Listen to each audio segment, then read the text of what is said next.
नमस्कार. आज आपण स्कॉलरशिप यामधील कोडे, बुद्धिमत्ता विषयातील कोडे हा पार्ट पाहणार आहोत. यामधील मी 5 उदाहरणं आज तुम्हाला सोडवून घेणार आहे. जी उदाहरणं तुम्हाला कायम सोडवत असताना खूप अवघड वाटतात, अशी उदाहरणे आज आपण एकदम सोप्या पद्धतीने समजून घेणार आहोत. हे पहा, सर्वात पहिला प्रश्न. वर्तुळामध्ये प्रश्न आहे. येथे वर्तुळामधील प्रश्न सोडवत असताना समोरासमोरील अंक याच्याशी आपण तुलना करायची असते. हे पहा, हे अंक पाहिल्यानंतर आपल्याला समजतं की एका बाजूला 1 2 3 4 आणि 1 2 3 4 अशा प्रकारे पाहिलं तर एका बाजूला लहान अंक आहेत, तर त्याच्या समोरच्या बाजूला जरा मोठे अंक आहेत. पहा, इथे पर्यायही दिलेले आहेत.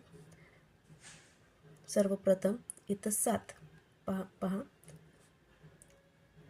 7 गुणिले 7, 7 7 49. पहा, इथे 51 येण्यासाठी अधिक 2 आपल्याला करावं लागतं.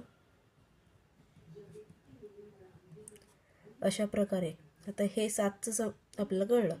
इथं आहे 4. बघा, 4 चौक 16, 16 आणि 2 18 आहे का इथं 18. आता इथं 9. पहा,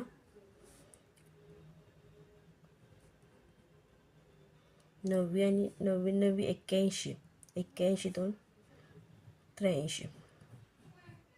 बघा, म्हणजे 9च्या समोरचा अंक 83 इथं आपल्याला पर्यायामध्ये मिळालेला आहे.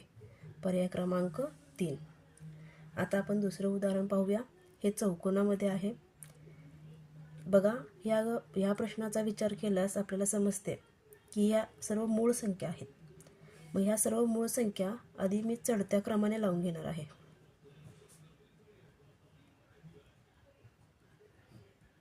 हे पहा, इथे सर्वात प्रथम आहे 19, 19 नंतर आहे 23,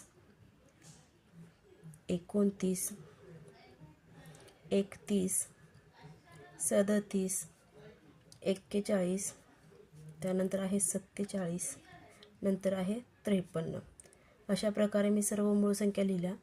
पण मूळ संख्या लिहित असताना इथं मला जाणवलं की 41 नंतरची एक मूळ संख्या इथं नाही आहे, ती म्हणजे 43. मग आता आपला पर्याय क्रमांक आहे 4, 43. बघा, या सर्व मूळ संख्या आहेत, त्या चढत्या क्रमाने मांडल्यानंतर एक मूळ संख्या इथे नाही. त्यावरून आपल्याला समजतं की हा पर्याय क्रमांक 4 आहे, 43. आता आपण पुढचा तिसरा प्रश्न पाहत आहोत. पहा, यामध्ये पण चौकोनामध्येच